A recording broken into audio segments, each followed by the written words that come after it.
to ensure more towards what needs to be done, what can be taken advantage of right away. So the second thing is ISO 27001 is not just a standard that talks about, hey, implement this control and you're done with it. It pushes the organization to think in terms of a CIA triad.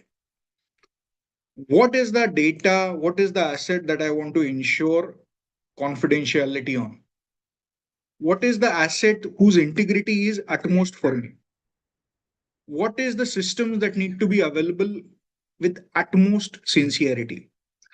And the CIA triad then essentially decides whether the information systems, data, as well as the processes can be trusted by organization and its stakeholders. Now, ISO essentially wants you to design your scope for those certification with your stakeholders in consideration. So what are those stakeholders? And this is where we start with the implementation plan and we look at what is the implementation plan or what is in the scope, what is out of the scope. So your scope should essentially decide whether who are the parties that are required or will actually be impacted by cyber or information security mishaps. Example, your customers could be one of them, your regulators could be one of them, your shareholders can be one of them, your board of directors could be one of them, your employees could be one of them. So you have to decide in essence what is your range of ISMS. Now, for those parties that you've decided are your key stakeholders, what are the risks they essentially decide for your organization are valid? Then you decide whether the controls are applicable, correctly assigned to it or not. To decide which controls are correctly applied, which require intervention, you have to perform something called as a gap analysis, right? And all of these activities, whether it is people's time, procurement of tools, assessment of or getting serviced by a third party, all of this will require budget and documentation and resources.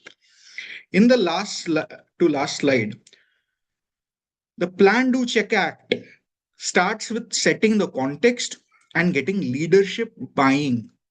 So leadership has to start participating when an organization wants to get involved with ISO 27000. More so in terms of a small SME or a small and medium sized organization.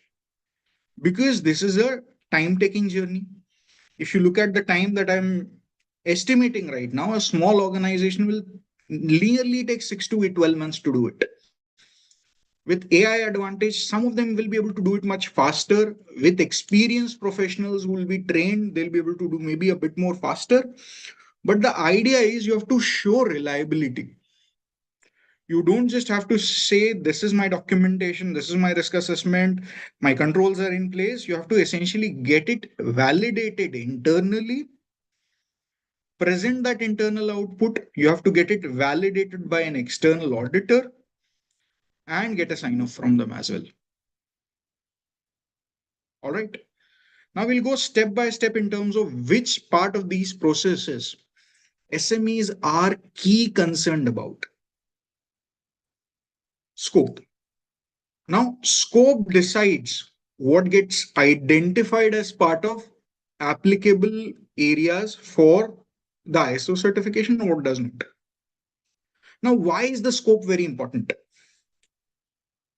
Let's take a movie set for an example, right? You have the objective to assign security guards on a movie set. You would want to set some of those people very close to the backstage where your stars will be? Definitely. Would you want to keep some of the security guards in catering tent? The answer might not be yes. You might not be worried about security in catering tent on the exact degree that you would be on the sound stage or backstage, right? Now, would you be equally worried about keeping your security guards right outside actors' trailers? No, you might want to give them privacy. Or you would want to just ensure that the area is segregated. But this is where a few unique nuisance comes in. What about the editing area or the place where you will keep recording or reels for those program? You would want to have very clear security there, right? So deciding what is in scope is utmost important. But if you miss something that you need to keep in the scope, you might end up paying with controls that you would have required as an organization, but did not plan for, right? Now, one of the key things is you might want to keep your production area very secure, right? But what gets deployed on your production is the code that either your organization or a third party builds for you, right? If you don't have control on that, you may end up getting vulnerabilities introduced in your production, which can be risky. So, the first and the foremost path for a lean operation done by SME is to very clearly set which assets is where my actual value generation is, which assets are key dependency for those value generation, quantify them as crown jewels, and decide a scope on ISMS based on that. Let's just take an example. If you set a shared drive which does not have customer data, but only marketing campaigns which are already released as part of the scope, you will have to get it audited periodically, which might not be the best use of an SME's resource. So decide what is applicable, decide what is sensitive for your organization, for its livelihoods, for its brand reputation, and keep it. The next one is risk management. Once you've decided the scope, you have to decide what all kind of risk exist against those scopes, right? And then quantify whether that risk is clearly in which category. Now you can have a 3x3 matrix where the likelihood go from low, medium, high, or not very likely, somewhat likely, or can happen or will happen, to low impact, medium impact, high impact. You might want to essentially set the scale very clearly so that when you start doing assignment of those risks against these likelihood and impacts, you're very clear in terms of where those risks are placed. Now, in 2013 standard of ISO 27001, you essentially assigned risk based on asset. Now, it was a very, very different time, and it was essentially like assigning various unique raindrops and trying to catch each of the risk associated to a raindrop in a different cup. So you said, okay, I have a people asset, and the associated risk to a people asset is that there is segregation of duties not done for him. If he leaves, I don't have a backup. So the quantification of that risk was decided entirely based on asset. Now the approach is entirely different. Now you've essentially said that I will not have an asset-based control. I will have a risk-based control or scenario-based control in the new ISO 27022 standard. What it does is, I'll take it into a analogy-based example. So in an asset-based example, if you have sheep, you will put leash on those thousands of sheep, right? Now the issue is these sheep can get tangled. You will have low control over it, but because you wanted to control every single asset, this is where you're stuck at, right? Now the idea is you still have the scenario-based risk. If you have sheep, you may have wolf attack. The better control would not be to put leash on every single sheep, but to get one sheepdog or a set of sheepdogs, which will protect the flock. Now mapping it to technology, right? So let's say if you have cloud assets or cloud containers, it will be very difficult for you to monitor each and every container, right? The risk is that the container might get attacked. You will then want to have a control that applies to all containers at the perimeter, like a firewall and EDR, right? That essentially can monitor those containers for any metery attack based risks. The idea is move the thought from an asset based risk to a scenario based risk, right? You can essentially say, hey, these are my possibly 10 different scenarios or 15 different scenarios that are very, very high risk for me. What controls do I have to mitigate those risks, right? Now, the risk management essentially identifies the first is what is the risk to the organization, right? What is the existing control to that risk? Is that control sufficient to reduce the risk? If the answer is yes, great. If you don't find that risk within the organization's appetite, then you have to go either treat it, transfer it, or drop it.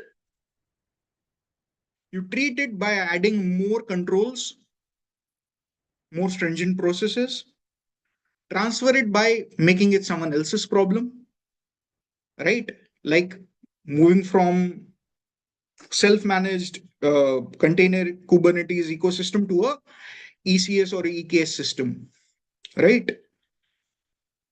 Or you can essentially drop it, decide not to use containers, go back to server ecosystem or a server based deployment strategy, right?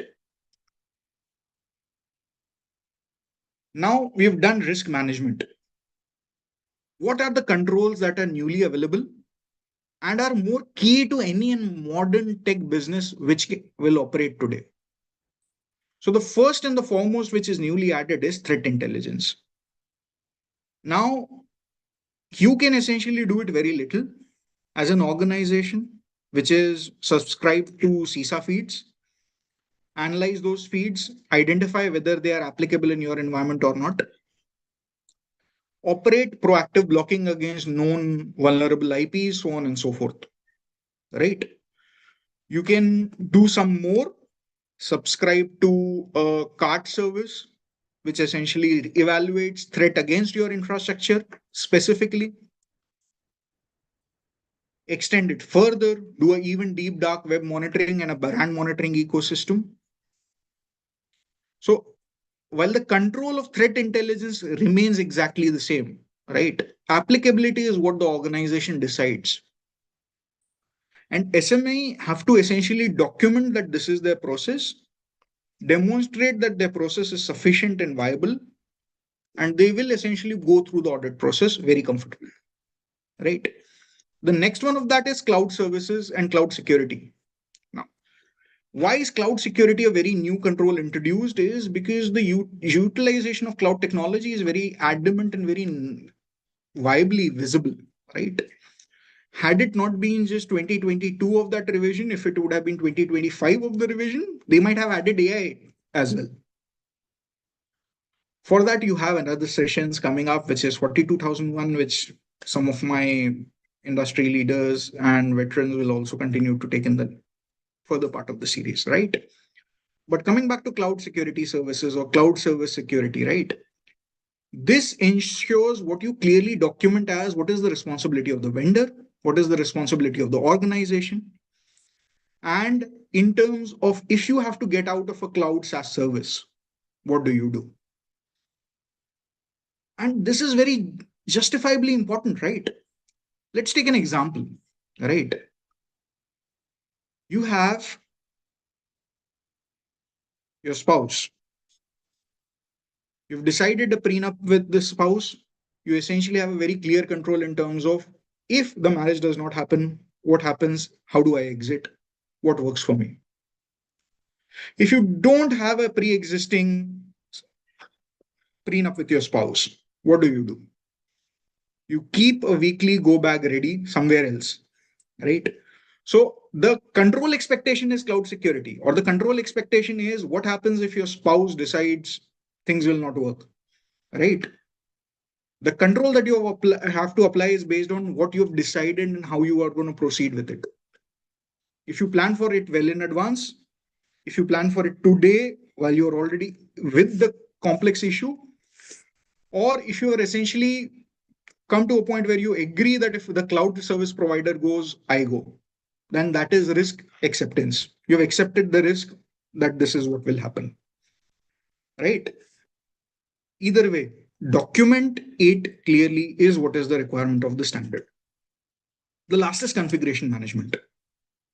Now, you have to maintain configuration of all of your information technology systems, right?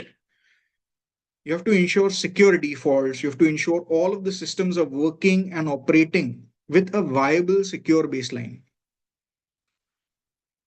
Now, all of this sounds very, very difficult for SME to do. They can essentially write the policy to clearly say, hey, my configuration is as the documentation, or my configuration is document. So you don't have to say that the password policy is this and then keep evidence that your password policy is configured in a password policy management system like Okta in a different way. You can just take a screenshot of Okta and demonstrate that your passwords policy is operating, is viable, and this is what is the password policy configured. The audit trail of your Okta platform will demonstrate that you've ensured that the policy is configured and operational across this period of time. Now, the other challenge that a SME will have, specifically when operating on a very lean budget, is that a lot of tech control role will fall on the CTO, right? All of the people control role will fall on the CHO. Now, you will not have the viability during the internal audit to hire an external party to review all of the controls, whether they are working or not. So, what do?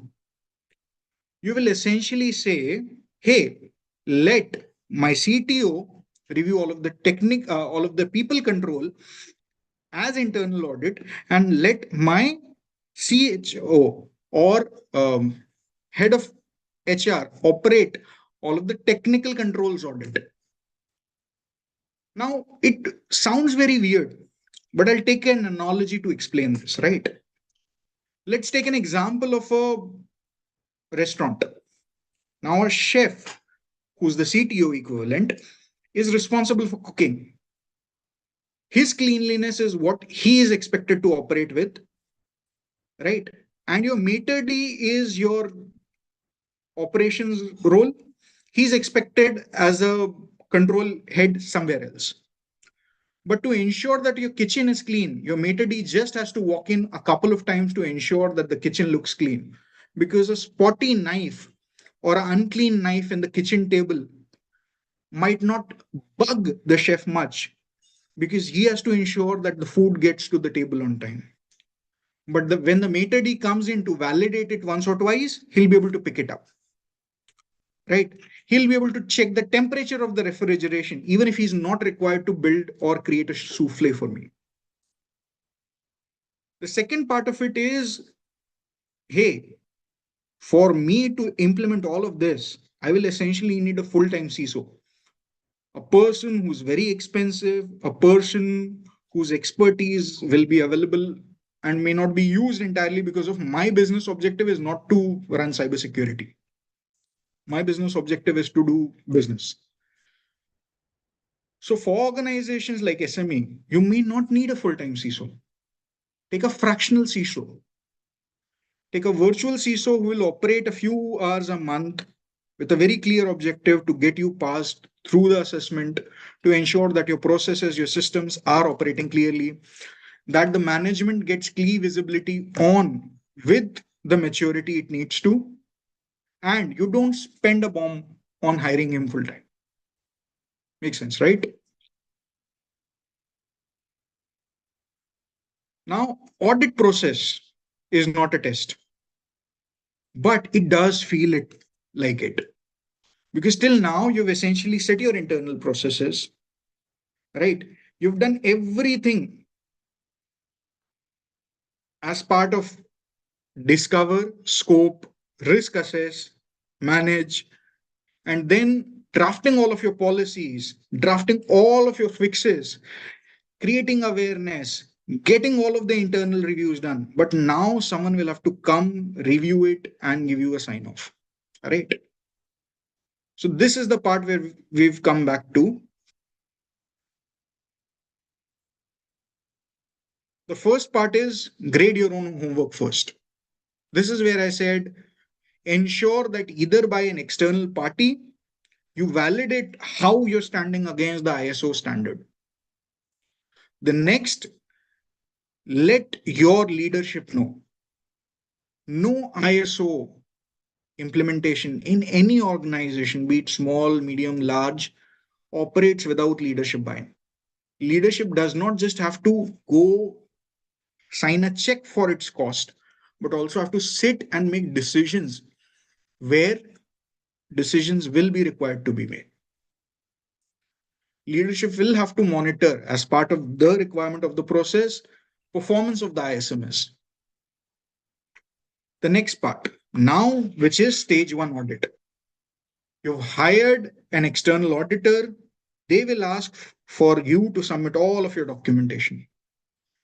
What they will do is they will essentially review every bit of documentation required for ISO certification, which is your scope document, your statement of applicability, your risk assessments, your inventories, your policies, all of which can be validated remotely or on paper. They will remotely audit. The second part of it is evidentiary or stage two audit.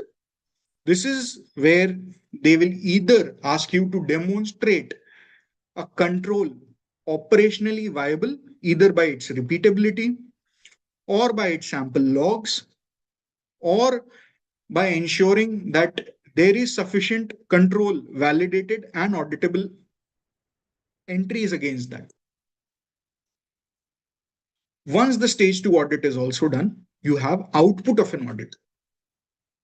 An output of an audit looks something like this. You can have non-compliances, or the correct term for it is non-conformities to ISO standards. You can have minor non-conformities, or you can have scope of improvements. Now, non-conformities and minor non-conformities need to be corrected as part of audit requirement. Whereas scope of improvement is for the organization to decide. An ISO certification requires annual surveillance audit and a recertification every 3 years. So it's not that you will just get into the certification and it'll work. You'll have to get it revalidated over a period of time, which will always follow the plan, do, check, act. So this entire process of validating whether all of your gap assessment is correct to getting yourself certified, surveillance audited will continue as a cycle, but will operate consistently. This is what an organization demonstrates as a valid ISMS operating under the certification. Now, we've looked at this. Let's take 2 minutes and look at a unique story.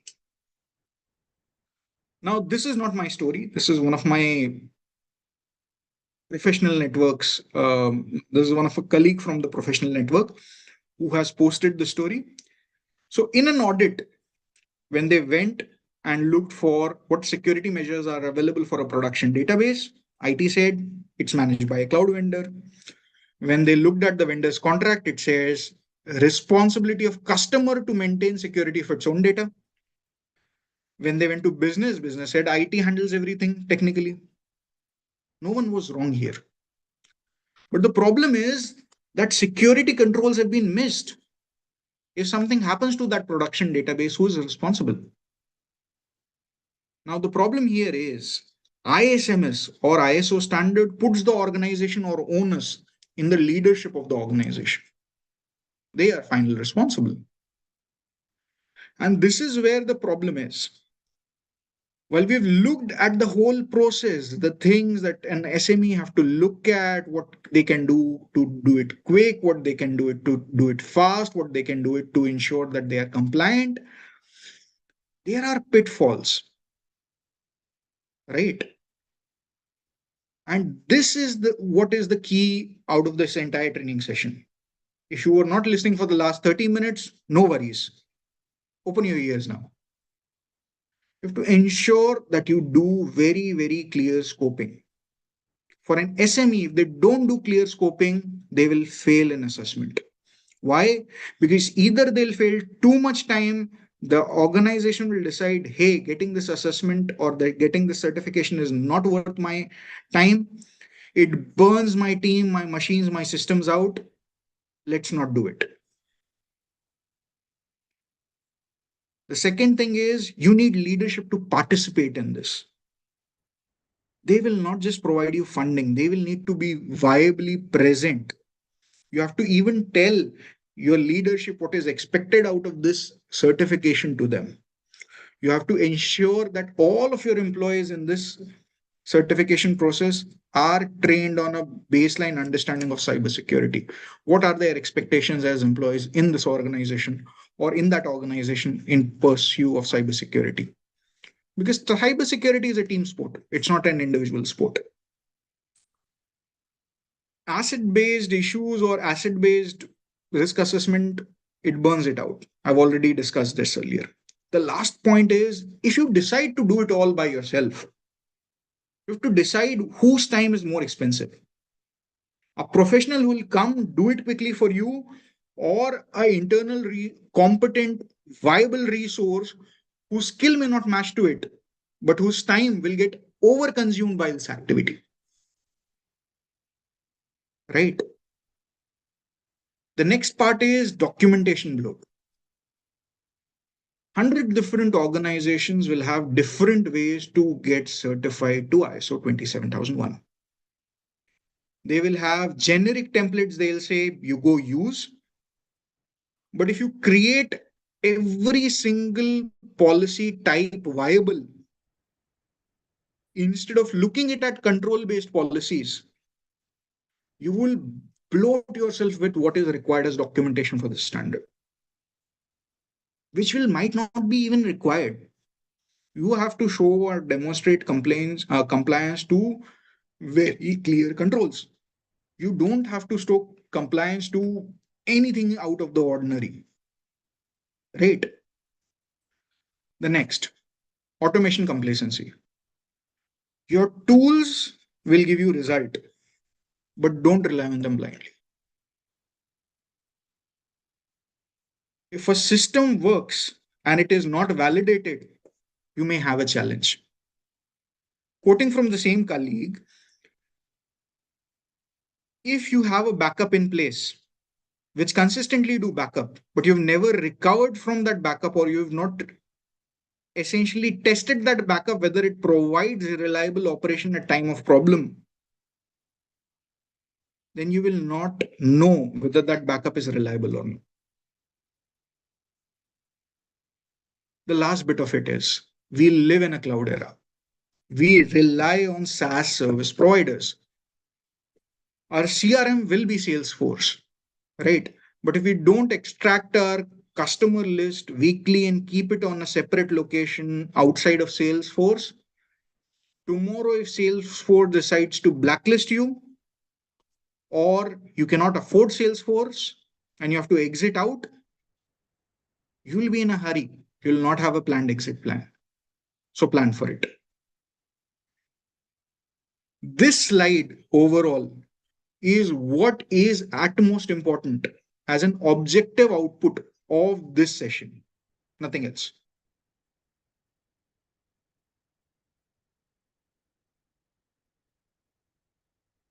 Now, these are the pitfalls. What do you need to do to ensure that you are safe before you call the auditor? And when I'm saying the auditor, I mean external auditor, right? Ensure that your documentation is absolutely clearly scoped. Your ISMS defines what is the scope. If you decide that the scope of this ISMS assessment needs to be the HVAC system in your office, it might very well be important if you are a food producing company whose HVAC has to ensure that food quality standard is met. It maps to your business requirements, right? Availability of that HVAC system to operate viably is important and utmost required for you. But be clear like this. The second is ensure that your ISMS policy is approved by your management. Your risk assessment is conducted, its approach is documented, and its output is documented. Statement of applicability, even after risk assessment is completed, is validated to be correct. Why am I saying it has to be validated to be correct? All of the Annexure A controls are written with the wording shall. You shall do this. You're required to do that as per the ISMS expectation. If it falls out of that scope, your statement of applicability should document it clearly. That is the documentation part of it, operational part of it. Ensure your staff is aware, is trained on basic cybersecurity expectations from them. They're logged into the program, understanding that they have to keep a clear screen. They don't have to allow people with tailgating. All of the physical as well as people controls is what your people should be aware of, at least. You have to ensure you've completed your internal audit. You have to ensure that the management reviews that you've done, right? Times you've told your management, these are the issues in the organization, this is what we are working on, this is the timeline accepted, this is what is closed, this is what is open, is all clearly minuted and documented. And if your internal audit has provided you with non-conformities, they are tracked and all auditors are happy if they're also closed. Because they explicitly will check what non-conformities were there, what is the evidence of their closure.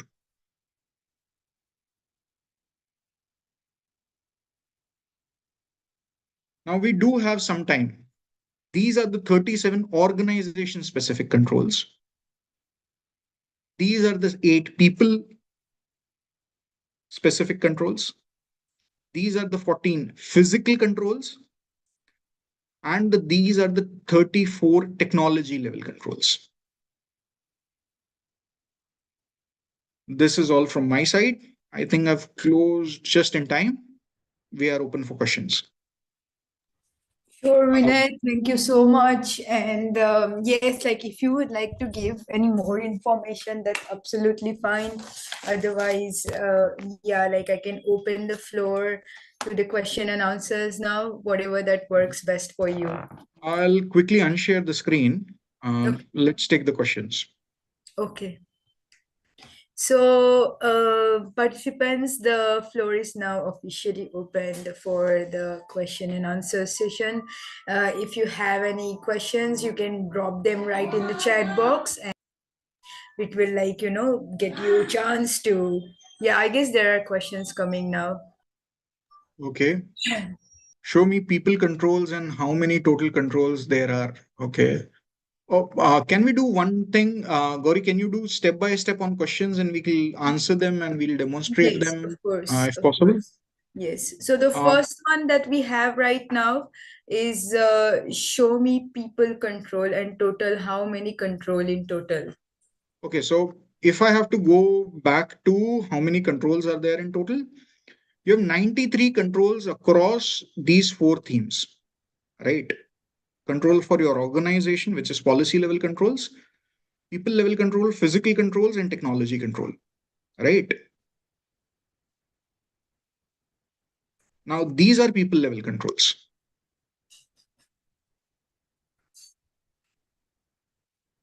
Let me know if my screen is visible. Yes, it's visible.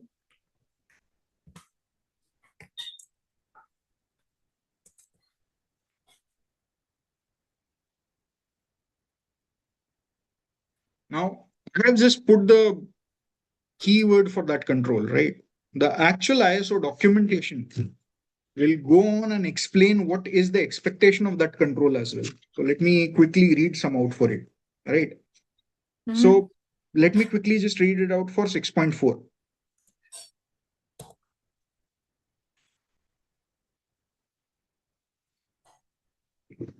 So for 6.4, which is disciplinary process, right? The control specifies as so.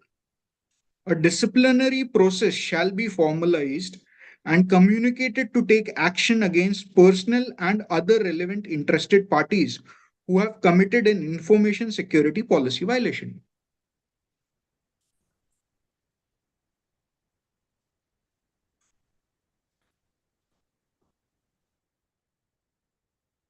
Amrita, if you feel that 93 is not correct and I've missed a update, I will accept that. I will check it over and I'll come back because I have a physical copy.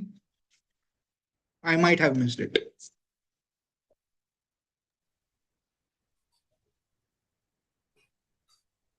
Thank you so much, Vinay. So, Amrita, if you're talking about 114 controls, that was in 2023 standard, 2013 standard. So 2013 standard had 14 areas spread across 114 odd controls. So that has changed to 4 domains and 93 controls. All right. I hope that solved Amrita's query. And yes, of course, if there are any more questions, then chat box is still open. And yeah, we're willing to take a lot of questions for the next 15 minutes.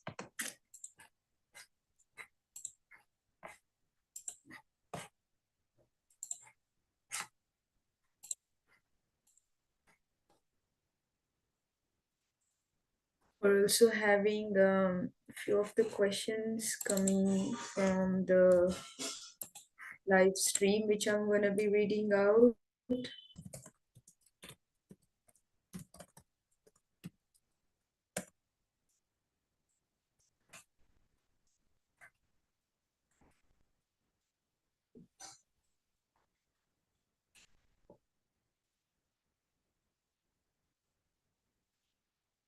One of it says, how does ISO 27001 differ from other information security standards? Okay. So you have NIST as a standard, which is developed by more or less your US government, right? Um, okay, Amrita.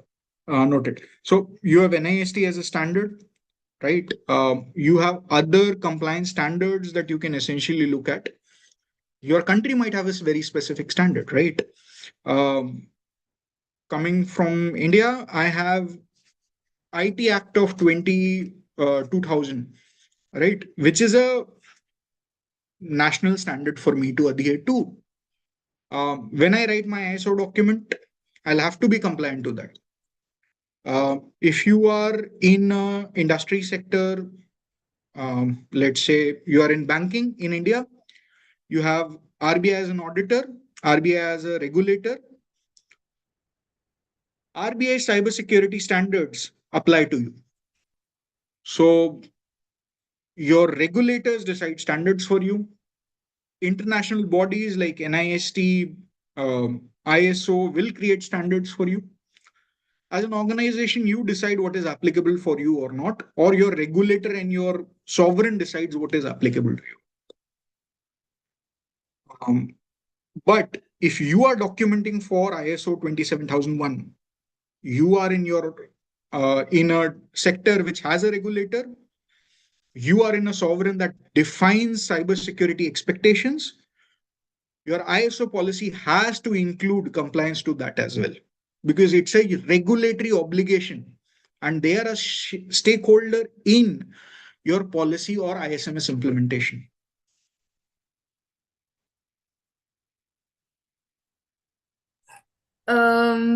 Vinay, there is one more question too. How do we identify, assess, and treat information security risk to protect our critical info assets? And how do we prove it? So first and foremost, I'll want you to repeat that question just quickly. Okay, how do we identify, assess, and treat information security risk to protect our critical info assets? And how do we prove it? Okay. First and foremost, asset-based assessment or asset-based risk identification is ISO 27013. ISO 27000, ISO 27001 2022 is based on scenario based risk. So your crown jewel is an asset, but what happens to that crown jewel is a scenario. I'll take an example. You can have socks in your house, you can have spoons in your house, you can have a refrigerator in your house. The risk is not these assets. The risk is the scenario that your house can catch fire. Correct? Now, control for that has to be scenario based, which is, hey, I'll have a fire extinguisher available in the house. I will have a smoke detector installed in my house to monitor it, which acts as control. So you have to clearly understand what scenarios are available for you to mitigate the risk against, right? Because in the technology where your cloud assets are far too many, you cannot have asset based control very clearly applied. You have to go towards scenario based controls. That was a very You amazing monitor example. compliance of those controls on those assets only. So if you essentially say my scenario is I will have a ransomware attack and my control is EDR, I'll measure compliance of EDR applied on my assets only. But I will identify applicable control or applicable risk based on my risk scenarios, not based on entirely what assets I have. Absolutely. I hope that answered your question, Subbaraju. There's one more from Raghunath. He Mhm. says, what challenges do organizations face when transitioning from ISO 27001 2013 to ISO 27001 2022, and how should they be addressed? Okay, so when organizations are migrating from ISO 27001 2013 to ISO 27001 2022, they have a unique challenge to address too. There are about new controls to incorporate, right? They already have a legacy system that was asset driven risk based, not scenario driven risk based. So their risk assessment methodology needs to change, right? Unique key constraints have come up, right? I'll take a very clear example. Because of GDPR expectation, ISO 27001 2022 have erasure show requirement. You have to have delete policy, as in what is your data retention policy has to clearly be documented as part of the new standard, which was not present earlier. So anyone who's been compliant based on 2013 standard and now move to 2022 standard would have to look at those controls which are new and will have to then plan and operate for those. Just a second.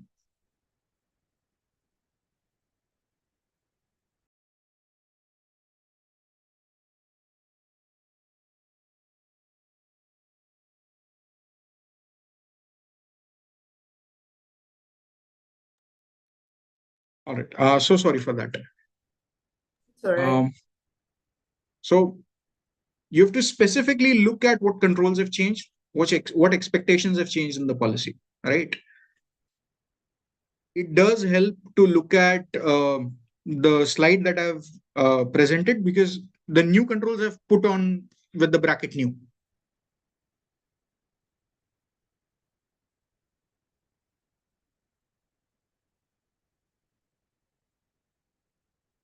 All right. Thank you for that question, Raghunath. And now I'm also taking another questions. But yes, if any one of you have any questions to Vinay, this could be your time to ask him the question. And meanwhile, yes, so about the session and everything, then there are some questions. So did ISO 27001 help in winning clients or meeting customer security requirements in like your overall It experience? does. So it does. In India, regulatory landscape is filled with turmoil, right? The way to actually be compliant to whether it is RBI's requirement or our IRDA's requirement, SEBI requirement, flows to the fact that you have to get a ISO 27001 certification. In other geographies, this might not be the same. I'll take an example. In US, the SOC 2 and its type 1 and type 2 certifications are far more prevalent than ISO certifications, right? But it does not take the fact that if you demonstrate to an organization that you already have a process in place, that you're monitoring that process, and your leadership is involved in ensuring that the process operates smoothly, they're far more easier to trust you than if you just ask them to trust you.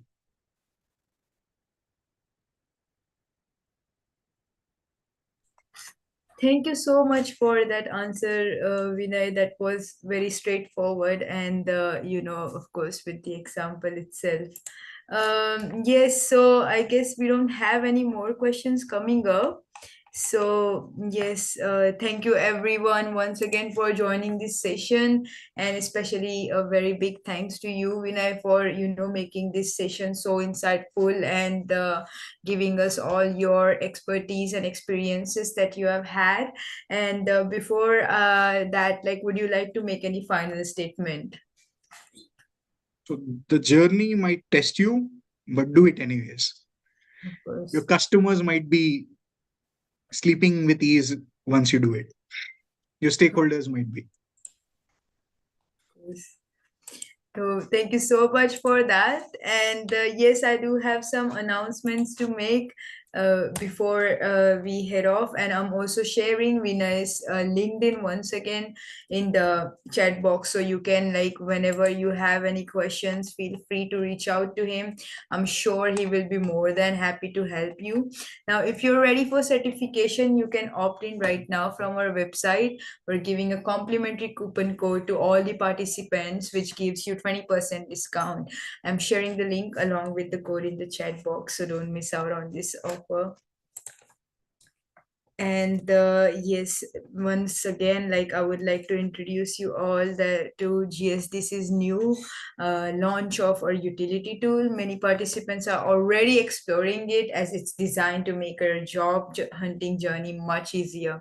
Creating a standout resume and a professional LinkedIn profile is more important than ever, and that's exactly what the utility tool helps you to do. And the best part, it is available to all participants at 100% discount. All you have to use is use the code AUG100 and make the most of it. Get your doors open for the global opportunities. And tomorrow we have a session with Yannick Birdie, and he's going to give us amazing session on bias in AI systems and AI-aided decision making. 8 p.m. IST, 10:30 p.m. SGT, January 7th. So I'm hoping to see you all in tomorrow's session as well. And this is our experts panel for learning and development, which is also happening from January 5th to January 31st, 9:30 a.m. CST, 11:30 p.m. SGT, and 9 p.m. IST. So you can also learn a lot from this series as well. And this one is the GSDC AI in Action 2026, Predict, Protect, and Perform Across Industries. The lineup for the speakers that we have for this week, and it's also happening from 5th January to 31st January, 7:30 a.m. CST, 9:30 p.m. SGT, and 7 p.m. IST. So make sure you're becoming a part of that too if it's something that interests you. Now it's time to celebrate our referral champions. Thank you so much to our referral champions, because yes, they are the one to bring our initiative a bigger and helping us reach so many more people. So big shout out to Astik, Rakesh, and Bandi for making this thing bigger. And if you would like to be a part of it and enhance your professional visibility, just invite your colleagues to our webinars by sharing the registration link link on gsdccouncil.org. And every referral earns you a point to climb up leaderboard, and the top 3 leaders on the ladder get a chance to receive a complimentary voucher worth $400 from GSDC. If you would like to be a part of our learning capsule, webinar, or podcast, you can reach out to me on kavi@gsdccouncil.org or Pritam@gsdccouncil.org or Pratibha@gsdccouncil.org, and we can get you started from there. Lastly, we would absolutely love to connect with you. So you can follow us on LinkedIn, visit our website for more details, or also join the WhatsApp group if you would like to be updated exclusively for all the webinars happening throughout this month and this year. And if you could kindly share your session takeaways and learning outcomes on reviews.io, we would absolutely be delighted to read them and keep you guys connected with us. So thank you once again, everyone. With this, we're coming to an end for today's session. I'm also sharing more details in the chat box about the utility tool. So make sure you're checking it out if you would like to make the most of it. And I'm hoping to see you guys all tomorrow in tomorrow's session. Thank you so much. Have a good day ahead and good night.